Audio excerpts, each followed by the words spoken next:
ভিডিওটি ভালো লেগে থাকলে লাইক কমেন্ট সাবস্ক্রাইব করে দেবেন।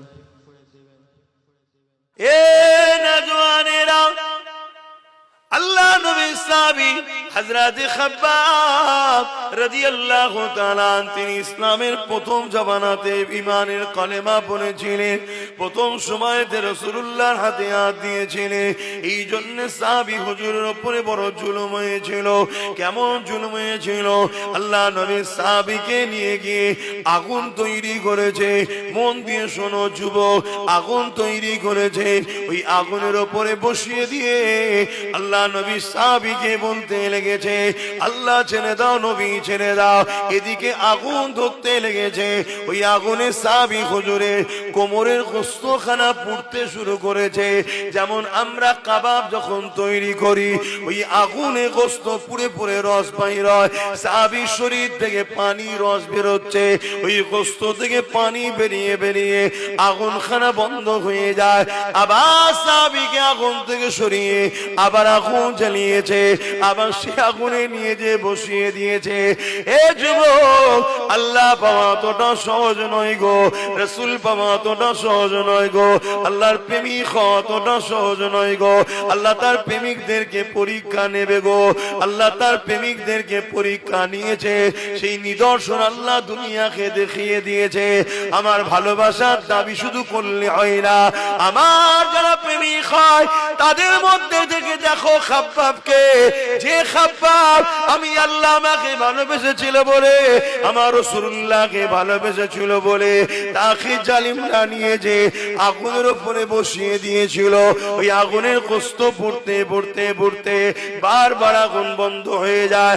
আবার আগুন ধরায়, আবার বসানো হয়, আর বারবার বলা হয়, এ খাব্বাব, আল্লাহ রাসূলকে ছেড়ে দাও। এ দুনিয়ার মানুষেরা শোনো, আমার প্রেমিক যারা হয় তারা কখনো আমি আল্লাহ রাসূলকে ছাড়ে না। হযরত খাব্বাব প্রমাণ দিয়ে দিয়েছে। তিনার কোমরের গোশত পুড়ে পুড়ে পুড়ে পুড়ে পুরো কোমরটা প্লেন হয়ে গেছে, হাড় বেরিয়ে পড়েছে। তথাপিও তিনি আল্লাহ ও রাসূলকে ছাড়ে রে। আরো জোরে বলুন সুবহান।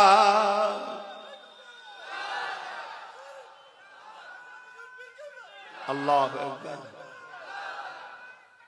আল্লাহ প্রেমিক তো এরকমই হয়। শুনছো, আমাদের ঈমান এত আছে তো। আল্লাহ না আমাকে এত কঠিন পরীক্ষা লাই, আমি তো আল্লাহর কাছে ভিক্ষা চাই, খোদা এত কঠিন পরীক্ষা নেবেন না। কেন আমরা দুর্বল, সামান্য পরীক্ষাতেই আমরা পাচ্ছি না। একটু গরিব করে আল্লাহ, গরিব। শুনছেন, একটা ঘর দেবে বলেছে, ঘর। ওই ঘরটার লোভেতেই ইসলামের দুশমনদের সঙ্গে দল করতে শুরু করে দিয়েছে। তাহলে চিন্তা করে আমার মা বোনেরা, আল্লাহ অভাব দেয়নি, তারপরেও দেখো 1500 টাকাতে দেখো ইসলাম বিদ্বেষীদের সঙ্গে দল শুরু করে দিয়েছে। এ নওজওয়ানেরা, আজ আমাদেরকে অনেকে বলে, অনেকে তোমাকে আমাকে শোনায়, হুজুরের ছেলে আসবে কেন সে রাজনীতির বিরুদ্ধে বলবে? শোনো, মনে রেখে দাও, প্রত্যেকটা নবী আলাইহিস সালাম গণেরা জালিম শাসকদের বিরুদ্ধে লড়েছে। এই যারা ন্যায় পরায়ণ শাসক হবে, ইনসাফ পরায়ণ শাসক হবে, মানবতা প্রেমিক শাসক হবে, গরিব দরদি শাসক হবে, তাদের বিরুদ্ধে আমাদের কোনো কথা নাই। তাদেরকে সাপোর্ট করার নাম হলো ইসলাম। কিন্তু কোন শাসক যদি ক্ষমতার জোর দেখিয়ে মানুষকে শোষণ করে, কোন শাসক যদি ক্ষমতার জোর দেখিয়ে মানুষের নামে মিথ্যা মিথ্যা মামলা দেয়, কোন শাসক যদি ক্ষমতার জোর দেখিয়ে কারো ধর্মের স্থানকে ভাঙতে চায়, কোন শাসক যদি ক্ষমতার জোর দেখিয়ে মানুষকে কৃতদাস গোলাম বানাতে যায়, এই শাসকটা হলো আজকে দিনের ফেরাউন, সেই শাসকটা হলো আজকে দিনের নমরুদ, সেই শাসকটা হলো আজকে দিনের এজিদ, সেই শাসকটা হলো আজকে দিনের আবু জেহেল। এ উম্মতে মুহাম্মাদি, যদি সত্যি তুমি আমি ইসলামের মাননেওয়ালা হয়, তোমার আমার জন্য আজকে দিনে এই রকম কোন জালিম শাসক যদি থাকে, তার বিরুদ্ধে লড়াই করা তোমার আমার জন্য ইসলাম ফরজ করে দিয়েছে। ইসলামকে বোঝো। ইসলাম ওই শুধু দাড়ি টুপি নামাজ রোজা ধর্মর নাম নয়। অনেকে মনে করে ইসলামে শুধু দাড়ি টুপি নামাজ রোজা, দাড়ি টুপি নামাজ রোজা, দাড়ি টুপি নামাজ রোজা, মসজিদ বানাও মাদ্রাসা বানাও। এই ধর্মর নাম শুধু ইসলাম নয়। হ্যাঁ, এগুলো ইসলামের মধ্যে, কিন্তু মনে রেখে দিও ইসলাম দাঁড়িয়ে আছে দুটো পাট্টির উপরে। কুনতুম খায়রা উম্মাতিন উখরিজাত লিন-নাস তা'মুরুনা বিল মা'রুফ ওয়া তানহাউনা আনিল মুনকার। অন্যায়কে, জুলুমকে, অত্যাচারকে, সন্ত্রাসবাদকে, মিথ্যাবাদকে মিটিয়ে দিয়ে ন্যায় প্রতিষ্ঠিত করার নাম হলো ইসলাম। জোরে বলুন সুবহানাল্লাহ। এতগুলো ক্যামেরায় রেকর্ড হচ্ছে আর এতগুলো মানুষ শুনছে, আমার এই কথার মোকাবেলায় কোন মুফতি মাওলানা এসে বলুক এটা ভুল বলছে? কথা শুনছেন? আপনাদের ঘরে বড় প্ল্যান মাফিক নকল ইসলাম ধরিয়ে দেওয়া হয়েছে। শুধু বলেছে মসজিদে যাও, নামাজ পড়ো, রোজা রাখো, দাঁড়িয়ে রাখো, হজ করো, টুপি পড়ো, আল্লাহ আল্লাহ করো, আল্লাহ আল্লাহ করো, জান্নাত যাবে, জান্নাত যাবে, জান্নাত যাবে। আল্লাহর জমিনের উপরে ন্যায়কে প্রতিষ্ঠিত করার জন্য নবীরা শহীদ হয়েছে। বনি ইসরাইল কওমে 70,000 কম বেশি নবী আল্লাহ দিয়েছিল। জুলুমের বিরুদ্ধে বলার জন্য নবীদেরকে সেই জালিমরা শহীদ করে দিয়েছে। আর তুমি আমি ঠান্ডায় কম্বল মুড়ি দিয়ে তসবিহ পরে জান্নাত চলে যাও মনে করছো নাকি? হ্যাঁ, আমার অসুবিধা হচ্ছে, বোঝো বাপ। কেন? জুলুম যখন ভয়ানক হবে তখন তোমার মসজিদ নিরাপদে আর থাকবে না, মাদ্রাসা নিরাপদে আর থাকবে না, তোমার খানকা আমার দরবার নিরাপদে, তোমার ঘরের মেয়ে, তোমার বোন, তোমার মা আর নিরাপদে থাকবে না। জুলুমকে মিটাবার নাম হলো ইসলাম। আমি তো ইতিহাস তোমাকে শোনাচ্ছি, দেখো হাদিস, তারিখে হাদিস। আল্লাহ নবীর উপরে মক্কার জালিমরা, এ যুবকেরা, তরুণেরা কত অত্যাচার করেছিল। আল্লাহ নবী দান্দা মোবারককে শহীদ পর্যন্ত করে দিয়েছে। আমার রাসূলুল্লাহকে জালিম মুশরিক কাফের বেঈমান নিষ্ঠুর পাষাণেরা আমার নবী পাককে তায়েফের জমিনে মেরে রক্তাক্ত করে অজ্ঞান করে দিয়েছিল। এ নবীর উম্মত উম্মতিরা, আল্লাহ নবীর পক্ষে থাকবে বলবে, ন্যায়ের পক্ষে থাকবে বলবে, বাধা হবে না, জুলুম হবে না। কেমন তুমি তাহলে পক্ষে রয়েছো? কেমন তুমি তাহলে ন্যায়ের পক্ষে রয়েছো? আমার আল্লাহ তোমাকে পরীক্ষা নেবে, যেমন বেলাল হুজুরকে পরীক্ষা নিয়েছিল। হযরতে বেলাল গোপনে গোপনে গোপনে গোপনে আমার রাসূলুল্লাহর কাছে এসে ইমানে নূরের কালেমা পড়ে ইসলাম কবুল করে, আল্লাহ নবীর পক্ষে চলে যায়। বেলালের অন্তরে ঈমান রয়েছে, দুনিয়ার কেউ জানে না। বেলালের দুনিয়ার মনিব ছিল উমাইয়া। তখন মানুষ কিনা বেচা হতো, আল্লাহ নবী তো এই দাসত্ব প্রথাকে বন্ধ করে দিয়েছে। এ যুবকেরা, তরুণেরা, উমাইয়ার কানে এমন করে আল্লাহ বেলালের খবর পৌঁছে দিল, বেলালের পরীক্ষা শুরু হয়ে গেল। বেলালকে উমাইয়া ডেকে জিজ্ঞাসা করতে লেগেছে, এ বেলাল, শুনলাম নাকি তুমি আমাদের দল ছেড়ে দিয়ে মুহাম্মদ রাসূলুল্লাহ দলে চলে গেছো। ওই সময় বেলাল চিন্তা করতে লেগেছে, আমি যদি সত্য কথা বলি এ জালিমরা আমাকে মেরে দেবে। আইন বলে কিছু ছিল না, ইনসাফ বলে কিছু ছিল না, মানবতা বলে কিছু ছিল না। আজ তুমি আমি চুপ থাকার দরুন আজও তোমার আমার সমাজ থেকে আইন বলে আর কিছু নেই, মানবতা বলে আর কিছু নেই, ইনসাফ বলে আর কিছু নেই, বিচার বলে আর কিছু নেই। আইনের গলাতে শাসকের জুলুমের বেল্ট পরিয়ে দিয়ে তাকে গলা টিপে রেখে দেওয়া হয়েছে। এর জন্য দোষী তুমি আমি এখানে চুপ থাকার জন্য অন্যায় মাথা চারা দিয়ে দিয়েছে। এ যুবকেরা তৈরি হও, প্রস্তুত হও, জুলুমকে মিটাতে হবে, নাই তোমার আমার বাচ্চারা বাঁচতে পারবে না। এই বাপ হয়ে সন্ত্রাস মুক্ত সমাজ গড়ো, জুলুম মুক্ত সমাজ গড়ো, তোমার বাচ্চার জন্য একটা ইনসাফ ইনসানিয়াতের সমাজ তৈরি করে রেখে যাও।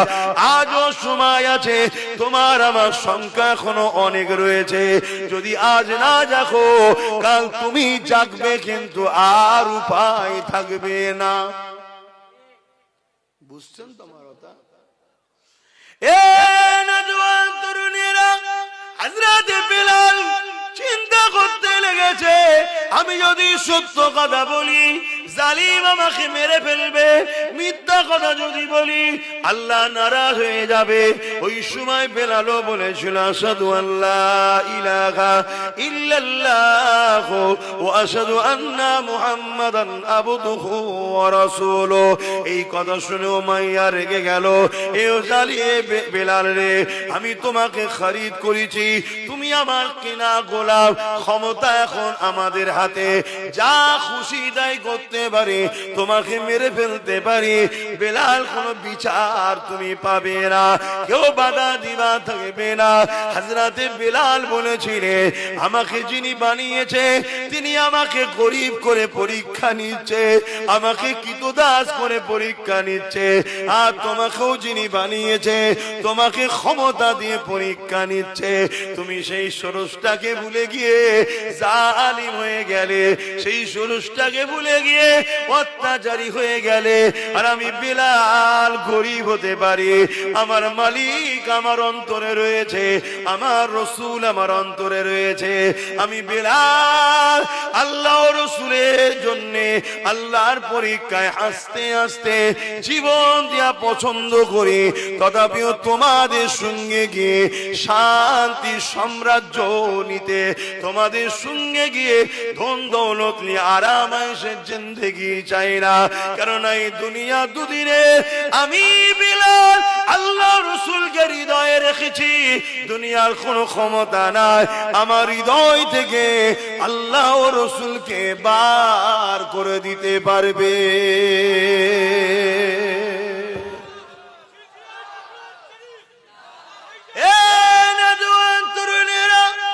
এই কথা যখন জালিম শুনলো, জালিম রেগে লাল হয়ে যায়। বেলালের কোমরে লোহার বেড়ি পরালো, পায়ে বেড়ি পরালো, কোমরে রশি দিয়ে বাঁধলো, গলায় বেল পরিয়ে নিল। যেমন করে গৃহপালিত পশুগুলোকে টেনে টেনে নিয়ে যাওয়া হয়। আরে গরিব বেলাল, হাফসি দেশের বেলাল, আমার রাসূলুল্লাহ দিওয়ানা, আল্লাহর দিওয়ানা, তাকে এইভাবে টেনে টেনে নিয়ে গিয়ে মক্কার বাজারে হাজির করলো। ভিড় জড়ো হয়ে গেল, ভিড়ের সামনে লোহাকে আগুনে দিয়ে গরম করে বেলালের ঠোঁটে মুখে ছ্যাঁকা দিতে লেগেছে। যে ছ্যাঁকার জন্য বেলালের ঠোঁট ফেটে গিয়েছিল, ঠোঁট পুড়ে গিয়েছিল, তাই হযরতে বেলাল তুতলা হয়ে গিয়েছিল। বেলালের ঠোঁট গুলো, জীব গুলোকে পোড়াতে লেগেছে। এই অবস্থা তো বেলাল এই জবান দিয়ে বলতে লেগেছে, লা ইলাহা ইল্লাল্লাহু মুহাম্মাদুর রাসূলুল্লাহ। এ যুবক, মন দিয়ে শোনো, এখন পাপ তোমার কোমর পর্যন্ত উঠেছে, এখানেই যদি তুমি দাবিয়ে পায়ের তলায় নামাতে না পারো, এই পাপ আগামী দিন তোমার বুক পর্যন্ত উঠবে, এই পাপ আগামী দিন গলা পর্যন্ত উঠবে। একটা দিন আসবে এই জালিম শাসকরা তাদের প্রশাসন দিয়ে তোমাদের ঘরের কোরআনকে ব্যান করবে। এই জালিম শাসকরা একটা দিন আসবে প্রশাসন দিয়ে তোমাদের বাড়ির মেয়েদেরকে উঠিয়ে নিয়ে যাবে, বাজারে তাদেরকে নিলামে তোলা হবে। একটা দিন আসবে এই প্রশাসন দিয়ে এই জালিম শাসকরা তোমার আমাকে জোর করে বলবে আল্লাহ ছেড়ে দে, নবী ছেড়ে দে। তুমি এখন ভাবছো তারা না হয় আমার মসজিদ নিচ্ছে, আমি আমার ঘরে নামাজ পড়ে লব। এদের লক্ষ্য তোমার মসজিদ মাদ্রাসা লিবা নয়, এদের লক্ষ্য হলো তোমাদেরকে মেরে দেওয়া, তোমাদেরকে শেষ করে দেওয়া। তার প্রথম পেহচানটাকে এরা মিটাতে লেগেছে, তারপরে তোমাদেরকে টার্গেট করবে। কারণ এরা জানে যতদিন তোমার আমার মধ্যে আল্লাহ রসুলের মহাব্বত আছে, এদের অন্যায় সাম্রাজ্য টিকে থাকতে পারবে না। এরা যে ফেরাউনের মতো আজও খোদা হতে চাইছে, নমরুদের মতো আজও এরা খোদা হতে চাইছে। এরা গরিব অসহায় দুঃখী অন্য ধর্মের মানুষকে তো কৃতদাস দাসী বানিয়ে দিয়েছে, কিন্তু উম্মতে মুহাম্মাদি তোমাকে আমাকে কিন্তু কৃতদাস বানাতে পারেনি। তাই এরা যেমন করে হোক তোমাকে আমাকে মিটিয়ে দিবার চেষ্টা করছে। সেদিন বেলাল হুজুরের ওপরে মক্কার বাজারেতে নানা দিক দিয়ে অত্যাচার শুরু হয়েছে। কেউ পাথর ছুঁড়ে মারে, কেউ রড দিয়ে মারে, কেউ বেরি দিয়ে মারে, এমন করে চারিদিক থেকে বেলালকে মারে। আরে কেন মারিস রে, কি করেছে রে? বেলাল কি চুরি করেছে? না চুরি করেনি। খুন করেছে? না করেনি। কেন তাহলে মারিস? বেলালের অপরাধ কি রেপ করেছে? না করেনি। তাহলে কি অপরাধ করেছে? বেলাল মুহাম্মদ রাসূলুল্লাহর সাথে চলে গেছে। হে মুহাম্মদ রাসূলুল্লাহ ইনসাফের নাম, ইনসানিয়াতের নাম, মানবতার নাম, প্রেমের নাম, অধিকারের নাম, সর্বধর্মের মানুষের পক্ষে লড়াই করা ব্যক্তির নাম হলো মুহাম্মদ রাসূলুল্লাহ। সেই মুহাম্মদ রাসূলের দিকে চলে গেছে, এই জন্য বেলালকে মারা হতে লেগেছে। এ যুবকেরা আজকে দিনও রেপিসকে গলায় ফুলের মালা দেওয়া হয়, আর সায়েন্টিস্টদের ঘরে জেলে ভরা হয়। আজকে দিনের খুনিদের ঘরে নেতা বানানো হয়, আর শিক্ষকদের ঘরে মেরে জেলে ভরা হয়। আজকে দিনও এ যুবকেরা তরুণেরা দেশদ্রোহীদের ঘরে ফুলের মালা দেওয়া হয়, আর দেশ প্রেমিকদের ঘরে আতঙ্কবাদী বলে জেলে ভরা হয়। হাওয়া কিন্তু বুঝতে হবে, হাওয়া যদি না বুঝতে পারো তাহলে কঠিন বিপদ যখন এসে যাবে তখন আর কিছু করা থাকবে না।